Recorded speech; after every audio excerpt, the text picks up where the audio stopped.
Hello, everyone, and welcome to Dreamleapers with Harriette Cole. I'm so excited to have you here today. It is June, and in June, we have all kinds of incredible celebrations, including one that became a national celebration last year, Juneteenth. It's a celebration that started back in 1865, and then the presumption is that in 1866 is when the real celebrations occurred. I'm not even going to tell you what it is. For those of you who don't know, you're about to get an education. For those of you who do, it will be a refresher. But we have with us today an incredible woman, Nicole A. Taylor, who has written a cookbook that celebrates Juneteenth. And let me tell you about Nicole. She is a James Beard Award nominated food writer, master home cook, and producer. She's written for all kinds of publications, including the New York Times, Bon Appetit, and Food and Wine. She has written two cookbooks prior to this current one, the Up South cookbook and the Last OG cookbook. And now she has a new cookbook that she's going to talk to us about called Watermelon and Redbirds. And it is a celebration of Juneteenth and other Black celebrations. It's a cookbook plus lots of incredible stories. So please join me right now in welcoming Nicole Taylor. Harriet, thank you so much for having me. I am thrilled to have you. And look, many people in different pockets of our country, starting in Texas, have celebrated Juneteenth, but a whole lot of people didn't know what it was. And then last year, boom, President Biden made it a national holiday. And I would love for you to tell people what exactly is Juneteenth. June 19th, 1865 is the day that General Granger arrived on the island of Galveston, Texas, and told more than 200,000 enslaved Black Texans that they were free. But get this, Harriet, probably already know this. This was more than 2.5 years after President Abraham Lincoln signed the Emancipation Proclamation. That is Juneteenth. That is the base and the foundation of the holiday. It is a Texas holiday. And so, just for anybody out there who could possibly not know, the Emancipation Proclamation, tell us what that is and what that meant. The Emancipation Proclamation is the legal, I would say, document. It is not what abolished slavery in the Americas. That was actually the 13th Amendment. But that is when Abraham Lincoln said, no more. We're ending the institution of slavery in the country. So that is what that document is. And the 13th Amendment came along later, and that abolished slavery in the U.S. Yeah, and I want to be certain that I say this to people. All over the American South, there are emancipation or freedom days because enslaved people found out at different times. So if you're from Charleston, you may have another date that your family or generations have celebrated as Emancipation Day or Freedom Day. There's a very beautiful photo online that I feel like it goes viral every year in Richmond, Virginia, where there is an Emancipation Day parade in Richmond. And that is a day, I can't remember the exact day, but it commemorated Richmond or enslaved people in that part of Virginia finding out that they were finally free after Abraham Lincoln signed the Emancipation Proclamation. So, yes, Juneteenth is a regional holiday, but you'll find freedom days, emancipation celebrations all over the American South, and people still celebrate them. What's crazy about that is, the Civil War was fought over slavery because it was over property and money, right? And sadly, African American people were part of that exchange, and the people who so-called owned us, our ancestors, did not want for us to be free because that was free labor, and so they kept it to themselves. They really did keep it to themselves, and so it was it was wonderful, but also bittersweet that Juneteenth has occurred. Now, at that point, everybody in all the states was understood to be free. It took so long. And then you mentioned the 13th Amendment, and people will argue that even today there are questions of our freedom. But uh, the the murder of George Floyd really was a Mm, tipping point mm, for many people believe for Juneteenth to end up becoming a national holiday, because that was like that was that point where the point of no return. Can you speak to your understanding of that? mm. Yeah. When I go back to the summer of 2020, the summer of racial reckoning and the uprisings that happened in the United States, really happened all over the world. Um, I was in the middle of writing this proposal for this book, for this Juneteenth cookbook, and I remember having this visceral feeling of anger, sadness, but also this desire to be happy, to like turn off all the noise and just take a pause and take a deep breath. George Floyd's death changed everything. It really shined a light on Black people not fully having equality in this country. Um, After 100 plus years of being out of slavery or being enslaved, we still have a lot of things that need to be resolved. I'm not opposed. There are a lot of people who feel like the government or President Biden gave us Juneteenth or get made this a nationally recognized holiday because of George Floyd, the death of George Floyd. And listen, Harriet, I am on the side of why not? Why not make Juneteenth a nationally recognized holiday? It is a very important part of American history. And it's the part that many people don't know. You know, if you take a poll, even there are plenty of Black people who weren't aware of Juneteenth, because it was, as you pointed out, it happened in Texas. It was celebrated in Texas, and then over time, different people have celebrated it. But many people didn't know what it was. And isn't it important for people to understand this part of our history, that this was a turning point and is. And it also has been a time for celebration. And your cookbook creates opportunities around food, teaching us how to use food in order to uplift a moment. Um, Talk about why you named this book in the way that you did, starting with the notion of Juneteenth as the jumping off point. Watermelon. I have so many fond memories of watermelon. It is a communal summertime fruit, no matter who you are, and particularly for Black Americans.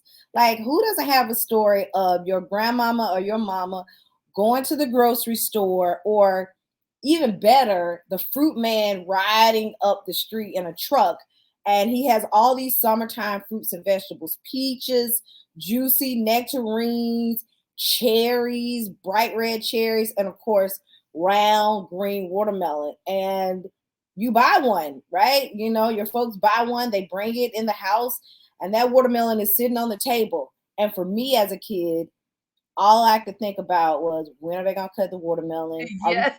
asking the question, when are we cutting the watermelon? And then finally, someone cracks open the watermelon and they make all the kids go outside. They put your slice on a piece of newspaper.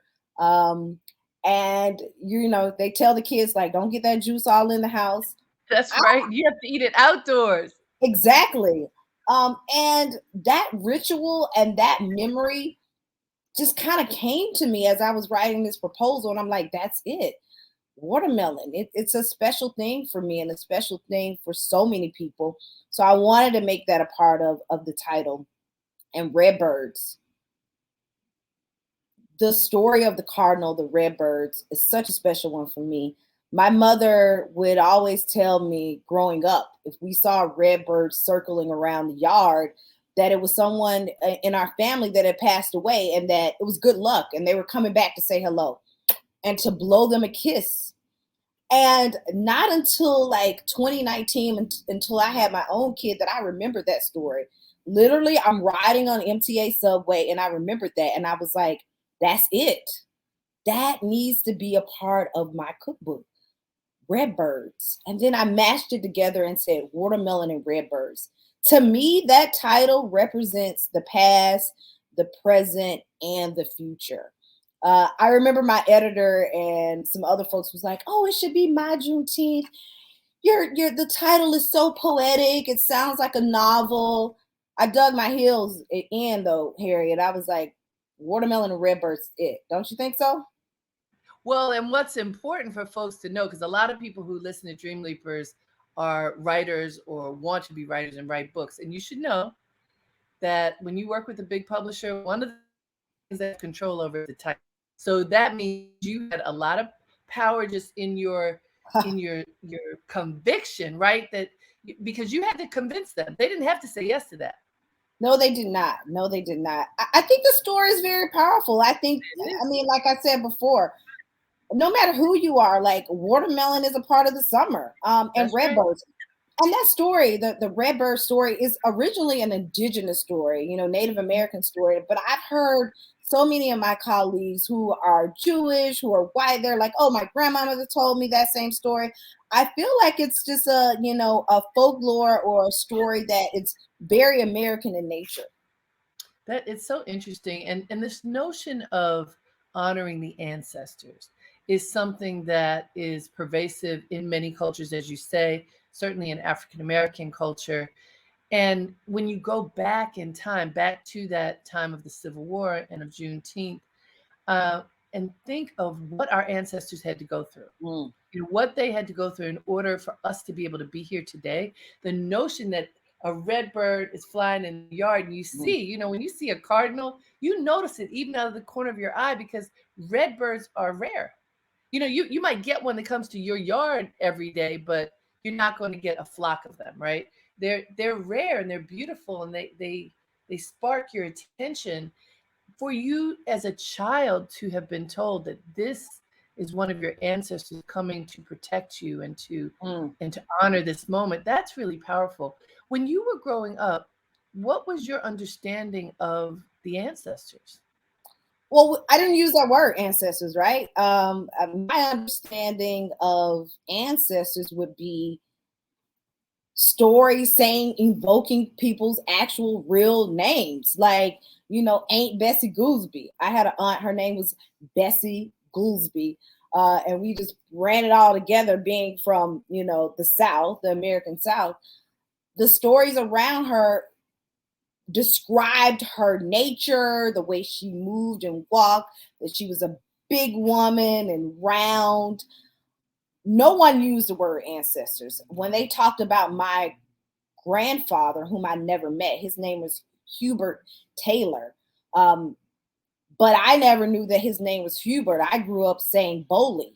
And I thought that was his legal name, Boley. And my aunt told me, she was like, no, he got that name in the Korean War in the military because he was bow legged. And so they call him Boley. Um, That's great. and so all of the stories about my family and the ancestors were spoken deep throated with their full names and who they were married to and where they worked or who they worked for, or saying, Hubert, which is a cousin who's named after my grandfather. I've only met him a few times, but I know he left Athens at 18 years old, went to Tuskegee, and then moved to California. So I can speak of him in a way, and he's now deceased, but I know his full name. Um, and so what I'm trying to teach my son, I'm teaching my son both the definition of ancestors and how they appear and how they're in your life, but also saying my people's names, making sure that he can say their names out loud. I love that. Hey, let me remind everybody you're listening to Dream Leapers with Harriette Cole here on WBAI in New York City. That's 99.5 FM and everywhere online at WBAI.org. It is June, y'all, and we are celebrating Juneteenth all month long, but especially today with our special guest, Nicole A. Taylor. She has written a new cookbook. It has beautiful photos, delicious recipes. It is called Watermelon and Redbirds, Juneteenth and Black Celebrations. And Look, we know how to get together for a celebration and bring incredible food. When you were talking about people in your family, that we now know of, the ones who passed on that we know of now as ancestors, but that's not how they were thought of then. They were just invoked all the time. In my family, I remember when we were growing up. They're now ancestors, but like my aunt Audrey and my aunt Esther, and my aunt Audrey made corn pudding, and child, that is my Ooh. favorite dish of life. We usually have that in cold weather time, but in the punch and all these incredible things that would be on that picnic table in our backyard, and it was food made with love. And what you have done in this beautiful book is to elevate uh, these celebrations with wonderful recipes that also, I think, help to soothe the spirit. Because when you think of what Juneteenth is about, that can make your heart heavy. But instead, what you have stories, so you give context, but you're also helping to uplift us. I want you to talk about a number of the recipes, but let's start with the red drinks. What is it with the red drinks? Because we like us some red drinks. Harriet, I was probably in my mid to late 20s when I figured out or realized after reading, all this historic scholarly thing that red drink is a universal thing for Black people across the globe. Like I had no clue that the red Kool-Aid or the punch bowl with the sorbet or frozen, was that sorbet or frozen ice cream on top at baby showers or graduation, why it was always red, that was a connection to folks in Brazil and my cousins in Senegal or my people in Martinique. The red drink for us is, I like to say, is in our DNA. Bissap is the national drink or the official drink of Senegal. It's basically dried or fresh petals of the hibiscus flower, steeped in water, maybe with a little sugar and a little spices. That drink traveled through forced migration, the transatlantic slave trade, and it continued, and you can see the continuation when you open up a what people call plantation cookbook, and the writer is writing about enslaved Black people. They had a celebration, and there was strawberry lemonade, or you see conversations about the cola nut, which is a nut or a fruit that is steep and then it turns red. Like we brought that red tradition with us and it stayed with us. And you go to Texas, you see, what is it called? Big Red. That's a soda, a strawberry soda that people love, or people love Fanta strawberry soda. And today, my strawberry ginger beer, which is in my book, I'm always going to have that at a celebration and make it a communal thing. So you're forced to talk to the cousin or the friend you haven't spoken to in a long time when you're moving the dispenser and putting it in your glass, the frothy red drink. It's a part of us. It's in our DNA. And I was thinking it was just Hawaiian punch, but to hear you talk about it, it's really good. Yeah, listen, I dedicated an entire chapter to red drink. It's super important, No. right? Do you also talk about the tools that you can use to make a lot of these dishes? Can you tell us about some of those tools? Yeah, in the front part of Watermelon and Redbirds, I have an entire chapter or section titled Juneteenth Gadgets. A lot of my food colleagues, my fancy food colleagues, and listen, I'm a master home cook. I'm not a chef, but I can get around the kitchen. I can burn. They will say you don't need all these gadgets. I say, why not buy the gadgets, particularly if they make you happy. And also, if it's going to make your Juneteenth celebration easier or getting people gathered around your island or wherever you're cooking. So why not buy the snow cone maker? Because buy the we love snow some snow cones now. buy the snow cone maker and watch how everyone is like sucked into the action of the snow cone, right? One of the other inexpensive gadgets is a melon baller. I feel like you can fancy up any celebration instead of just having cut cantaloupe. You can, take the lemon baller and make a beautiful cantaloupe salad. I have a beautiful cantaloupe salad with feta and a little salt and lime. Actually, I have chili powder in it in the cookbook, and it just looks so elevated, but it's still rooted in the African American or Black table, the cantaloupe. But I just give you that extra tool to make things better. And let me say this other thing about tools. There are a few tools in the cookbook that I mentioned that were invented by Black people. Hello. Yeah, Mr. Crawl created the patent for the trigger on the ice cream scoop. So I mentioned that, and I actually found that out by being on the advisory board for the Museum of Food and Drink African American Food exhibit, which is actually still happening in New York City, uptown in Harlem at the African Center, the Africa Center. There's a beautiful exhibit dedicated to Black food, and they mention a lot of Black inventors. So listen, buy the tool. Don't be ashamed. You can buy as many tools as you like for your kitchen. So tell me about some of the watermelon recipes in the book. One of my favorite watermelon recipes in the cookbook is the watermelon ginger beer. I give folks a step-by-step guide to making your own ginger beer. And ginger beer is non-alcoholic. What it really is fermented ginger.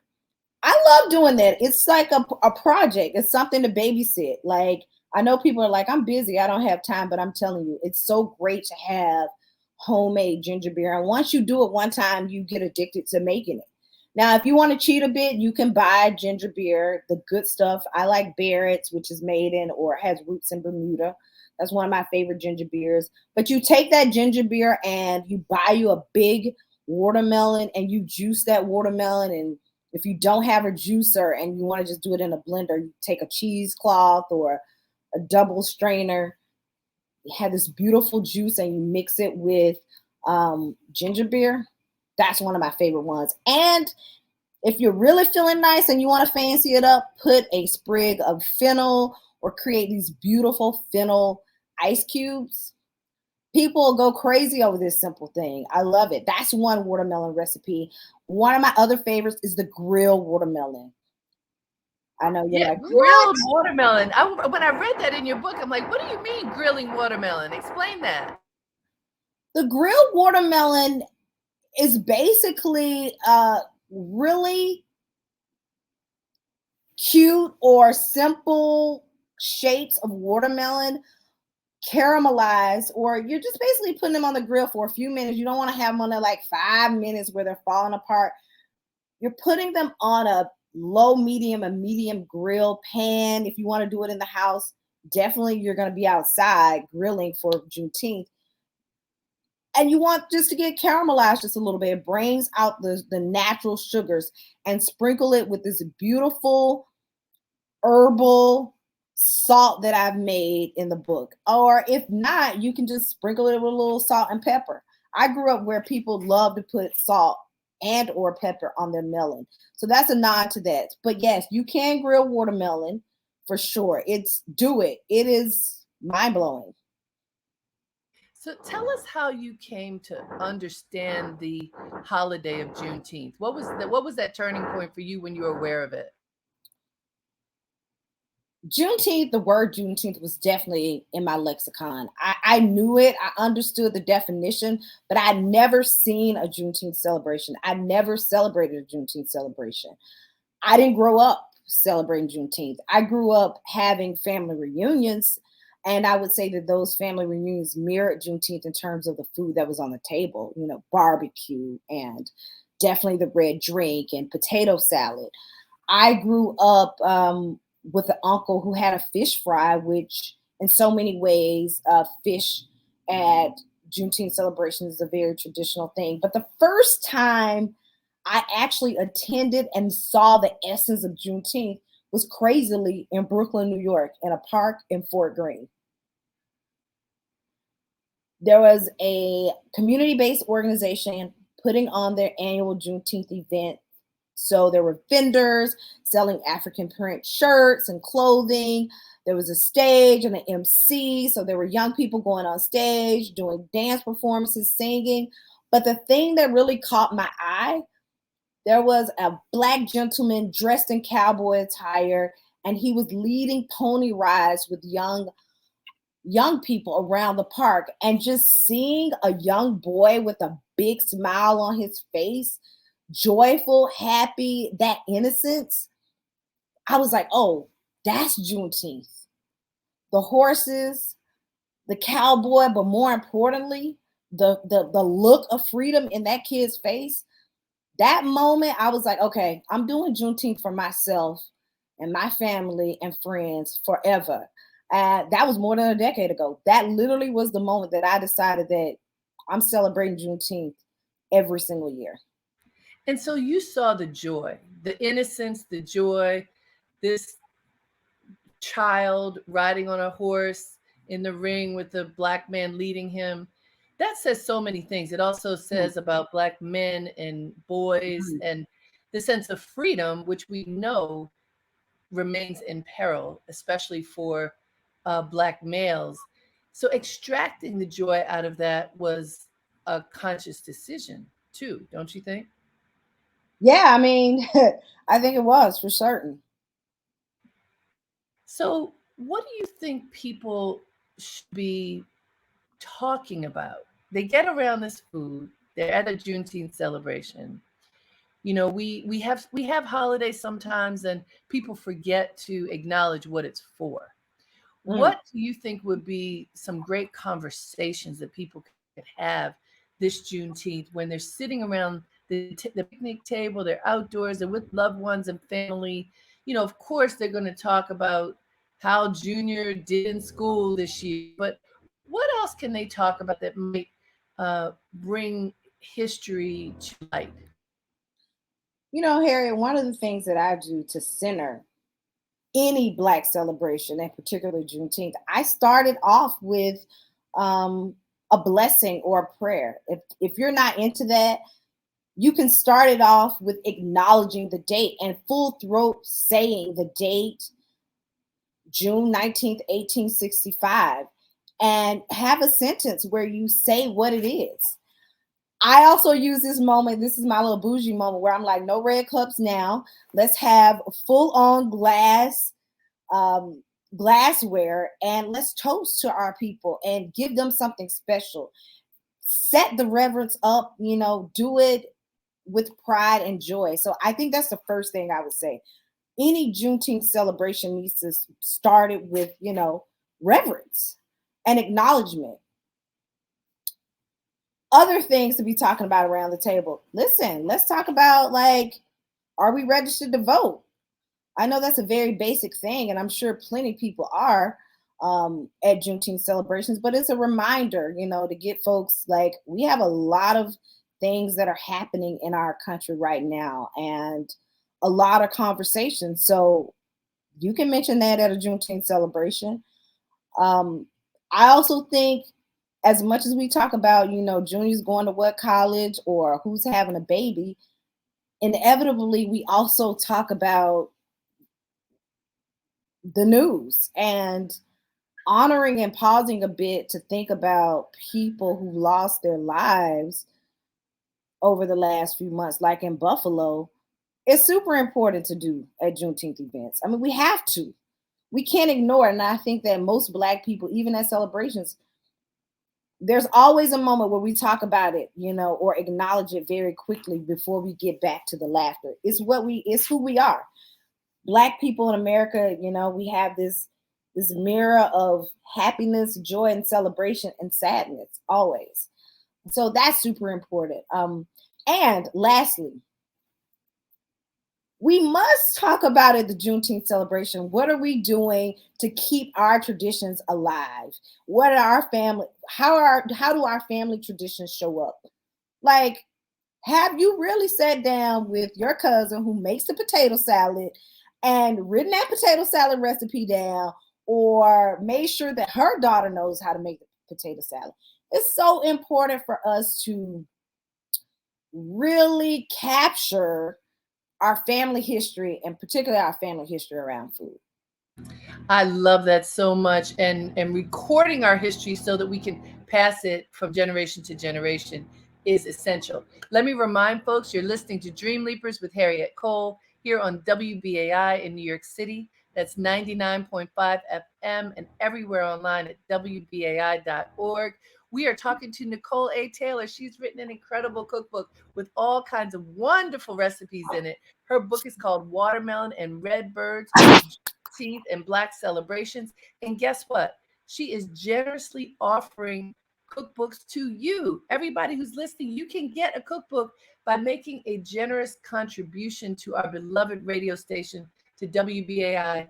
If you donate $50 to WBAI and request Watermelon and Redbirds, you can get a copy just in time for your Juneteenth celebration. This book is hot off the press right now. This is when it is rolling out in stores right this minute. You can get a copy of this book right now and make some of these delicious recipes by donating $50 or more to WBAI. You can call us at 212-209-2950. I'm going to repeat that, 212-209-2950. You can also go online at give2wbai.org, give the numeral 2 wbai.org. Look, you know, we don't have commercials, we have each other. This is our community here at WBAI. We are 62 years strong in spite of COVID, in spite of all of the things that stand in the way of businesses surviving. We have continued to survive, and it's singularly because of you. Because we do not have ads, it is the generosity and donations of our community that keep us alive. So this time we have a gift for you. You can receive the gift from Nicole A. Taylor of Watermelon and Redbirds, Juneteenth and Celebrations. I am telling you tons of great recipes, and I love the gadget section because if you can make something look pretty and you don't have to truly be the artist, you have a gadget to help you be the artist, I'm all for that. You make a contribution of $50 or more to WBAI by calling 212-209-2950 or going online at give2wbai.org. And we will get that book out to you so you can have your Juneteenth celebrations with your friends and loved ones. And I have to say, I really do love, Nicole, what you said about the things people can talk about. You know, I find that at holidays, you know, people get the day off, they're so happy, but they're not paying any attention to what the holiday was. I marched for a King Day, for example, when I was in college. And it took years for Martin Luther King Day to occur.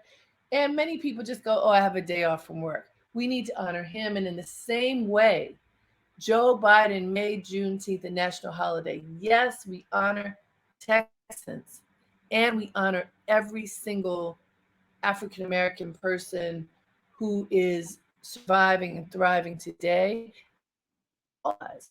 Let's remember, you know, the allies are important in this too. Who the people who support each other to live free lives. You know, that's so important.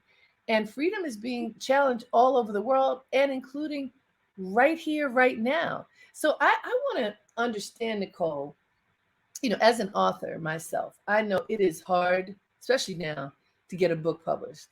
Yeah. For you to get a book published about Juneteenth with a major publishing company, I mean, I have to say that is significant and somewhat surprising because I think that it may have been a question as to whether a book with that's focused on Juneteenth would even sell. Talk about that. Well, first, before I answer that question, I have to fangirl for a minute. May I fangirl? Yes. I'm just so honored to be talking to you because I look at your two books, particularly, well, two of your books, How to Be. I've had that book since I was in college, and I use that book as a reference to Juneteenth. You have a Oh, passage about Juneteenth. So I just want to say that I stand on your shoulders To Oh, be thank able you. to publish a book about Juneteenth, about Black culture, as you know, it is not easy. No. Um, and there are so many people who've done it way before me. Yes, I may be the first published cookbook around Juneteenth, but you paved the way for the conversation around Black celebrations and Black joy. Thank you. Of course. Thank you. And so getting a book deal, because a lot of people Yeah, who are listening want to write books right now. yeah, And it hasn't gotten any easier over the years. I wrote my first book almost 30 years ago, Jumping the Broom. And, from then to now, it hasn't gotten easier for no. people to publish books. There are fewer bookstores. It's just harder. And so to do something that honors Black culture in this particular way, uh, how easy or difficult was it for this to happen for you? Yeah. So the first time that I wrote about Juneteenth on a national scale was in 2017. I actually wrote a piece in the New York Times food section called Hot Links and Red Drinks. And people received it. I think people who celebrate Juneteenth was like, okay, well done. And a lot of people, black and white, or other people of color, or non people of color, were like, this is great. I'm learning something about a national, or let me just say this, American history. My agent sent me an email and was like, hey, you should write a Juneteenth book. Literally, Harriet, I deleted it. I was like, delete. I'm like, I am not writing a book that we're going to be trying so hard to sell, or they're going to give me like this much money and I'm going to put all of this work into it. And I was like, no, I want to do a brunch book. Like, she's like, no, breakfast and brunch books don't sell. So 2 years later, I'm having a meeting with my literary agent, and she is saying the same thing to me. Like, this is 2019. You really need to consider a Juneteenth book. I feel like you have a lot to say about that. And I was like, okay, fine.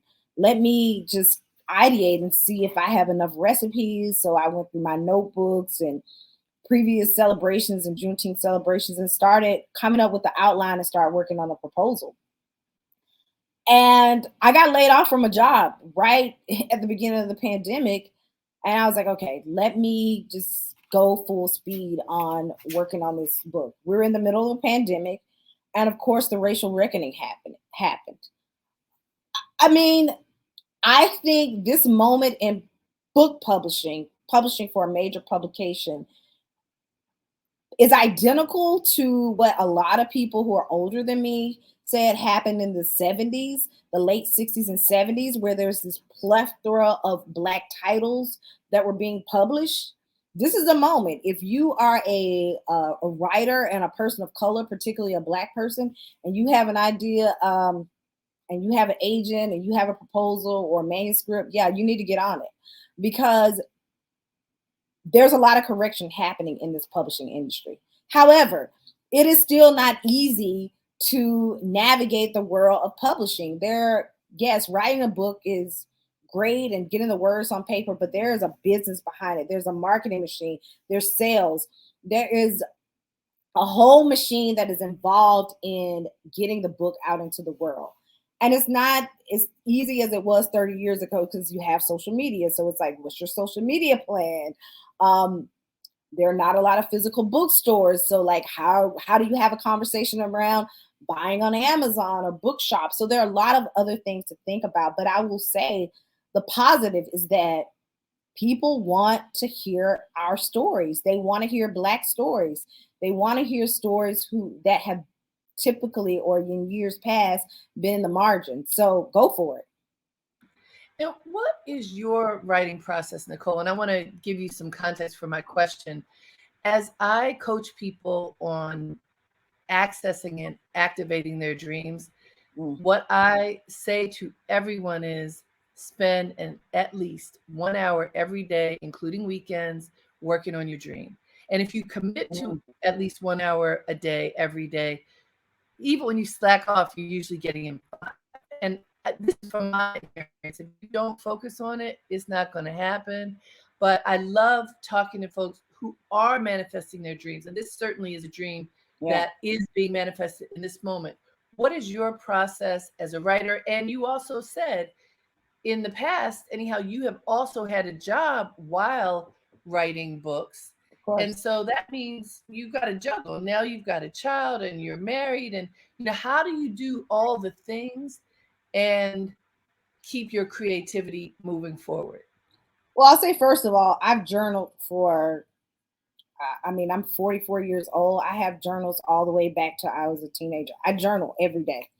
I have stacks of them. I have them in storage. So journaling, a lot of times my essays, I have an op-ed that came out in the New York Times 2020 about Black women not signing NDAs. It was totally ripped out of my journal entry. So I think that one of the things, if you're an aspiring writer or you're trying to, go full throttle towards your dream or your dreams, you need to write every day. And the simple part of that is just journaling. That's number one. Number two, the other thing that's a part of my process is reading. I read. I read magazines still. I love magazines. I have a plethora of books. I don't read books in the way that I used to. I listen to a lot of audiobooks and then I turn around and buy the books, that physical book as well sometimes. But to be a good writer, in my opinion, you need to read. So I do both. Listen to books and read the physical books. Another part of my practice is getting out and seeing things that are not connected to what I do, which is food, or not being in the kitchen. I stood in line for an hour this past weekend to see Faith Ringel. I love art. I think that fine art inspires writing. It gives you colors, it gives you texture. It's super important to see things outside of your profession or what you're trying to do. I love. And Nicole, just on that, Faith Ringgold as an artist is also a historian. She conjures up so many ancestral memories and practices and traditions. Can you speak about specifically how her work Ooh, has influenced you? oh my gosh. I don't want to screw the title up, but her latest show at the new museum is called American Dream. Did I get that right? I'm not sure. I think it's called American Dream. I don't want to screw the actual title up. Please forgive me, Miss Faith.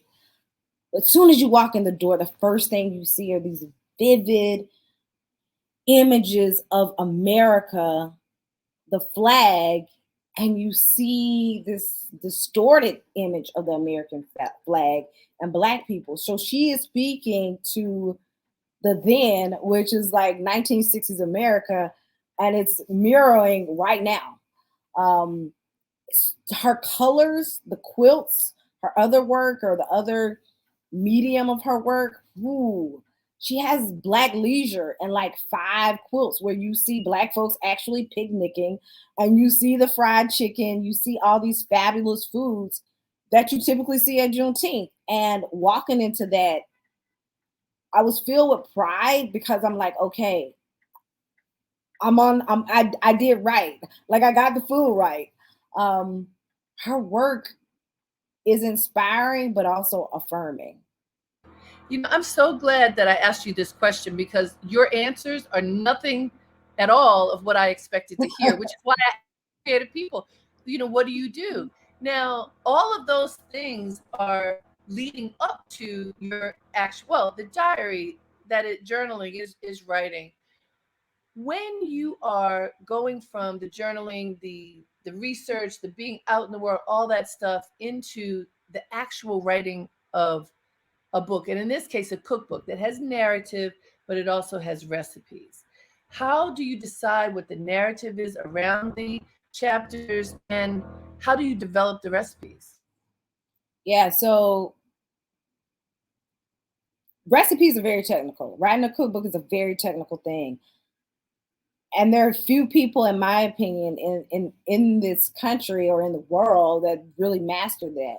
Because you have to be focused on, making cornbread. You can't just be in the kitchen, listen to your favorite podcast or your music, whipping up cornbread and putting it in the cast iron pan. You need to be there with your computer or your notepad making notes and have everything you need and figuring out like, do I want to do this the classic way or do I want to add my own twist like I did in my cookbook? So it's a very technical skill. So I start off, one of the part of the process is me being in the kitchen and being very technical. It's no more I'm just cooking because Harriet Cole is coming over for dinner. It's I'm cooking because I need to give this recipe to Harriet Cole if she asks for it, and it needs to be on point. So there's a very technical aspect in writing. And I will say that requires discipline. One of the things that I know is that you have to be disciplined. Listen, I have a kid, life happens, but success, in my opinion, equals a level of discipline. So I got to get up and keep it moving, and I got to make these 5 recipes today. And I need to get as much information down about the recipes, and I might have to make some of them again tomorrow. Um, That is so important. Let me remind folks, you're listening to Dreamleapers with Harriette Cole here on WBAI in New York City. That's 99.5 FM and everywhere online at WBAI.org. We are talking to Nicole A. Taylor. She has written a book, a wonderful cookbook, Watermelon and Redbirds, Juneteenth and Black Celebrations. And you can have a copy of this book. She is generously offering it to the WBAI family. When we make a donation to WBAI of $50 or more, this is how we stay alive. And so this time, you don't get to just help us stay alive. You get a gift of fabulous recipes and all kinds of wonderful stories that you can use this summer as you are celebrating with your loved ones. Make that donation of $50 or more. Call us at 212-209-2950. Again, it's 212-209-2950. Or you can go online at give2 WBAI.org. Just let them know that, because other people are giving gifts to, none as good as this one. But you have to let them know what you want. You want watermelon and redbirds, and you make that $50 donation. You can have a copy. It's a beautiful, the photographs. That's the other thing about making a cookbook. You have to get a great photographer, a great food stylist to put everything together to make it beautiful. And when you do that, this is what you end up with, watermelon and redbirds, that Nicole A. Taylor has created. So please call us 212-209-2950. So Nicole, we don't have a lot of time left, but I want you to talk to us about, you have a young child. What are you teaching your child at this age about being in the kitchen with mommy? What are you doing that at all yet? How do you pass traditions on to a little one as you are whipping up new wonderful dishes in your kitchen? Mr. Garvey Crown is 3.5 years old, and he can say cucumber. He can identify a lot of fruits and vegetables that probably a grown person couldn't identify. So I take him to the farmer's market with me. I take him to the grocery store, and he can have a conversation about fruits. So that is one of the things that I do. And I have him in the kitchen. I bought a little apron for him. I put him on a stool. I give him an egg. I let it fall on the ground, and I'm patient and have him in the kitchen. That's how I learned. That literally, I learned how to cook by watching other people, and not necessarily them saying, "Okay, make this or follow this recipe," because no one in my family was following a recipe. You watch them. So I definitely think that it's important to have young people in the kitchen early. And one of the other things I like to do with him is tell him stories. Like give him the names of people in our family or our extended family who are important to us, so he can grow up and have a similar experience with the story like I had with the Redbird. He'll get that same story as well, the Redbird story, and he'll have plenty more stories to tell folks. Who are the people who taught you how to cook? Because you Mhm. mentioned, special people in your family, but who were those special people who taught you how to cook, and how you're building on what they taught you then, the recipes that they taught you? Well, first of all, my mom is an excellent cook. Um, she is what I call a person who can cook every day. Like come in working 2 jobs and make a fabulous meal, or on a Friday night, entertaining her friends. I learned a lot from watching her. My great aunt, who lived in Washington, D.C. for over 50 years and came back to Athens when I was a preteen, I learned from her. She, was a domestic. She cooked at cafeterias for other families. She made the best freaking yeast rolls. She's the person who taught me how to poach an egg. She would smoke her cigarettes and have her Diet Coca-Cola. She was amazing. Her name was Aunt Bessie Goolsby. Yeah, I think about her often. And I would say I have 2 cousins. They were more like aunts and uncles to me, Tom Gartrell and Bonnie Gartrell. She was actually in the Air Force, one of the first Black women in the Air Force. But she came back to Athens, did a variety of things. But what I remember her doing is her and her husband worked at a sorority house in Athens for like 50 something years. But not only were they fabulous cooks, they taught me, or showed me, I would say showed me, what it means to entertain and serve people, and how to be the ultimate host. So I credit those folks for my foundation, the base of who I am in That's the kitchen. beautiful. And you did something that many people did during the pandemic, which was to move. You were living in New York City, and you and your husband and your child moved back home to Athens, Georgia. Why and what happened? In the middle of the pandemic, we were crammed in this 2-bedroom apartment, and my husband and I were sick of like doing a switcheroo of going into the bathroom to do a Zoom call. And we were doing a switcheroo. He was like, "We got to get out of here. Let's buy a house in Athens. Let's just go down there for 3 to 6 months, renovate a place, and then come back to New York." We found a house online, made an offer. We saw it for the first time in person the day we closed. Moved to Athens with the intent of coming back to New York in 6 months. We all know what happened. Like, no one went anywhere for a year plus. And so we created this beautiful space in this house that we call the Maroon House. And we've kind of dubbed the place as a retreat space for Black creators. It's for all of our friends and community, but particularly there's an intent in the house. It's intentional, where the wallpaper in the kitchen is by Malini B, who's a Black artist who had a beautiful wallpaper collection with Lulu and George. And our light fixture in the foyer, it's made by Black artists and a couple that make light fixtures. So it's a beautiful house. And the house and the space has been good to us because we've been mad creative over the last 2 years. So we officially have a house in my hometown, which I never thought I'd be back in. And we live in New York City. Tell us the Maroons. Yeah, the maroon. That word maroon, or the title of maroon, is people who escaped slavery in the U.S.